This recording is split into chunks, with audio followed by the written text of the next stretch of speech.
আজ আমাকে নিয়ে সবাই খুব চিন্তিত। তোমরাও কয়েকদিন ধরে মেসেজ করছো আমি কেন ভিডিও আপলোড করিনি।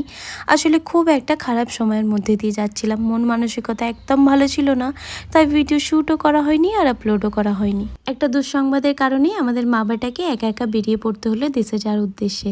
আমার হাজব্যান্ডটা একটু ব্যস্ত, যার কারণে উনি আমাদের সাথে আসতে পারলো না, তাই আমাকে নিয়ে সবাই খুব চিন্তিত। আসলে এভাবে একা একা কোনোদিন ট্রাভেল করিনি, তবে আমার বিশ্বাস আমি ঠিকঠাকই পৌঁছে যাব। ট্রেন স্টার্ট হয়ে যাওয়ার কিছুক্ষণ পর দিয়ে চলে গিয়েছিলো আমাদের স্ন্যাক্সে ছিল স্যান্ডউইচ, কচুরি, নমকিন, একটু মিষ্টি, সেটাই মা বাটায় বসে খেয়ে নিলাম। আর তারপর আমার পাগলা তার খিলৌনা নিয়ে আর এখানে বেশ কিছু ফ্রেন্ডও পেয়ে গেছে, তাদের সাথে খেলাধুলা স্টার্ট করে দিয়েছিল। তারপর চলে এসেছিলো আমাদের রাত্রের খাবার। আমি ভেজ নিয়েছিলাম, তাই সব কিছু ভেজই ছিল। ডাল, পনির, চাওয়াল, রুটি, মিক্স ভেজ। ট্রেনের খাবারের কি আর রেটিং করবো, বাস ঠিকঠাকই ছিল, তাই মা বাটায় খেয়ে নিলাম। খাওয়া দাওয়ার পর মেরে নিয়েছিলাম একটা লম্বা ঘুম। তারপর সকালবেলা ঘুম ভাঙলো, এই সুন্দর সকাল, তার সাথে আমার এই পুচকু। সকালবেলা ব্রেকফাস্ট দিয়ে চলে গিয়েছিল, ফ্রেশ হয়ে নিয়ে এখন মা বেটাই সেটাই করে নিলাম।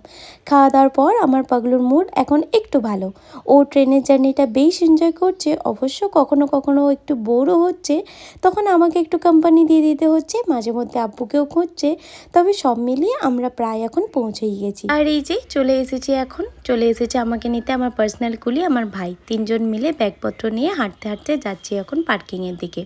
এভাবে একা একা দেশে আসার জার্নিটা বেশ ভালোই কাটলো, বেশ একটা ভালো এক্সপিরিয়েন্স হলো। আর তারপর বসে পড়েছি এখন কারে, আর শুরু হয়ে গেছে আমার এখন বাড়ি যাওয়ার জার্নি। আজকের ভিডিওটা তাহলে আমি এখানেই শেষ করলাম। পারি যদি তোমাদের বাড়ির ভিডিও শেয়ার করব। আজকের জন্য তাহলে এটুকুই রইল। বাই।